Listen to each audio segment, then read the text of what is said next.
Assalamualaikum warahmatullahi wabarakatuh. Pak Ustadz, saya mau penjelasannya bagaimana solusinya mengatasi hati anak yang keras dan orang tua yang keras agar menjadi lemah lembut. Mohon penjelasannya, terima kasih Pak Ustadz. Assalamualaikum warahmatullahi wabarakatuh. Keras hati ada dua macam, keras hati ada keras watak. Kalau keras hati itu adalah tidak bisa memaafkan dan tidak bisa menerima kebenaran, itu keras hati. Dolim. Tapi keras watak ada orang gayanya keras, itu bisa saja macam-macam sebab, bisa saja mental ya. Mentalnya nggak stabil. Sama istri marah-marah. Ada kan suami marah terus, berantem, suami istri berantem terus, ada kan? Anaknya banyak lagi, pusing. Aneh itu. Siang berantem, itu kan dikatakan Nabi, ada orang mengherankan, gila, siangnya ditempeleng, malamnya digauli. Mau lagi istrinya tuh, ditempelengi. Hidup tidak semacam itu, hidup harus indah. Jadi kalau ada keras hati dan sebagainya, itu bisa saja urusan mentalnya nggak stabil, perlu dibenahi, maka datang kepada pakarnya, ahlinya, psikolog untuk membenahi tentang mentalnya. Tapi, adapun kita harus menggabungkan bermacam-macam cara loh ya. Beragama nggak boleh congkak loh ya. Ya yang penting zikir beres, udah begitu dong. Ada cara-cara zahir. Mau sakit gigi, wah bismillah, sudah baca salawat 1000 kali, Allahumma sholli Muhammad, ya tetap sakit gigi. Nggak boleh begitu, congkak beragama tuh nggak boleh. Nabi ajari congkak. Ada cara zahir yang harus kita tempuh. Ada orang datang kepada Nabi, kelihatan oleh baginda Nabi, ontanya dilepas nggak diikat. Lalu Nabi bertanya, kenapa kau tidak ikat? Saya tawakal ya Rasulullah, tawakal. Sok banget dia tawakal. Nabi ingatkan, ikil fatawakal, ikat baru tawakal. Jadi kita harus logis juga, di samping religius, keimanan kuat, tapi harus ada sarana zahir diambil. Kalau tidak pakai zahir, tawakal itu sifatnya hati, amal zahir itu didahulukan. Usaha baru tawakal. Oh nggak ada usaha, mana mungkin ada tawakal. Ikhlas itu adalah sifatnya amal, sifat hati. Wong bersedekah aja enggak ngomong ikhlas, dari mana ikhlasnya? Berbuat zahir baru ada sifat ikhlas. Berusaha baru setelah itu tawakal. Nggak ada usaha tawakal, males. Nah, termasuk dalam urusan-urusan semacam ini, kita perlu menggabungkan bermacam-macam cara. Kalau Anda sakit, Anda mengadu kepada Allah, minta obat. Ya, didahulukan dengan sedekah, da'u mardakum bisadaqati. Jadi sebelum Anda pergi ke dokter, Anda sedekah.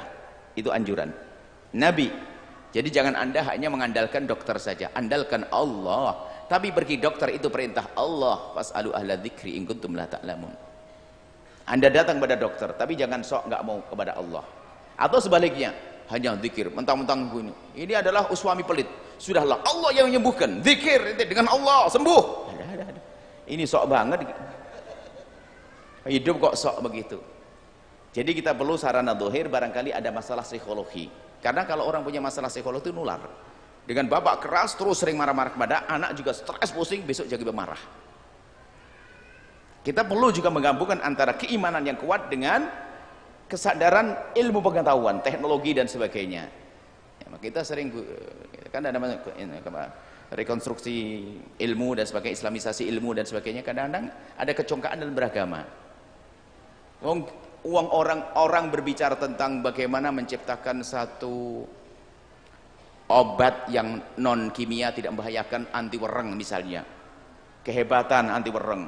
Ini ada ustadz ngomong, sudahlah baca yasin 11 kali sembuh. Ya ustadz, ini ngomong teknologi ini, jangan ngomong yasin. Kita bicara tentang kecanggihan sebuah teknologi untuk menghadirkan satu produk yang baik. Adapun masalah yasin itu keimanan, harus itu. Tapi ini makanya jangan sampai kita memberi cara hanya cara batin saja. Kalau cara batin yang sederhana, deketi anak yatim, itu Nabi ngajari.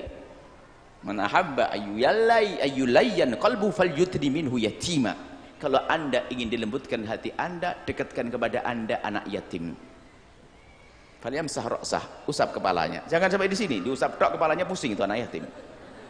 Tapi setelah itu lanjutannya, makan, beri makan dia seperti yang kau makan, beri pakaian dia seperti kau pakai. Jadi Anda menyantuni anak yatim itu melembutkan hati Anda. Jadi Anda punya suami yang kasar dan sebagainya, Anda niat, Anda dekati anak yatim. Di antaranya, Anda sedekah anak yatim, niat, ya Allah semoga menjadi sebab kelembutan suamiku. Itu di antaranya.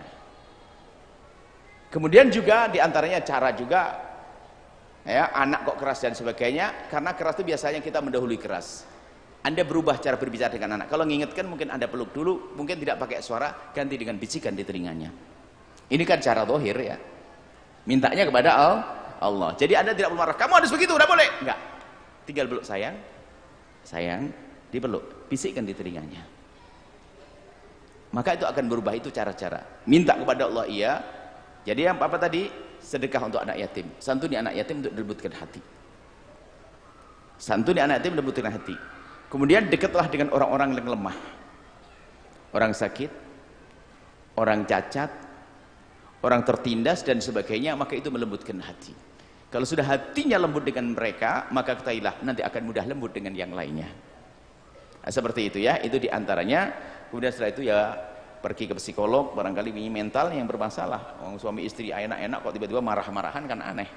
Di antaranya itu ibu yang solehah dan menyadari pentingnya ilmu psikologi itu harus hari ini. Kadang-kadang seorang dokter sekalipun, kadang-kadang di saat anaknya dibawa ke psikolog, katanya ngapain anak saya gila? Ajib. Tidak, yang semua yang pergi psikolog itu gila, tidak. Itu bagian ilmu yang diajarkan oleh baginda, ilmu nafas, ilmu memahami watak dan sebagainya, itu ada ilmunya. Jadi kita perlu sadar juga dari sisi ilmu ini, ilmu psikologi itu ilmu. Jadi dalam diri kita ada jasad, pergi ke dokter biar disuntik, dikasih obat koreng dan sebagainya. Ada ilmu hati dengan berzikir kepada Allah Subhanahu wa taala. Tapi ada mental yang sebenarnya oleh ahlinya. Sehingga perlu Anda masuk ke ilmu ini, dikemas dengan cara yang baik, yang islami. Itu aja penting juga insya Allah. Itu ibu yang solehah. Sahabat Al-Bahjah TV, setelah menyaksikan video ini, jangan lupa bersolawat kepada baginda Nabi Muhammad. Shollu ala Nabi Muhammad. Allahumma sholli alaihi wa ala alihi wa sahbihi.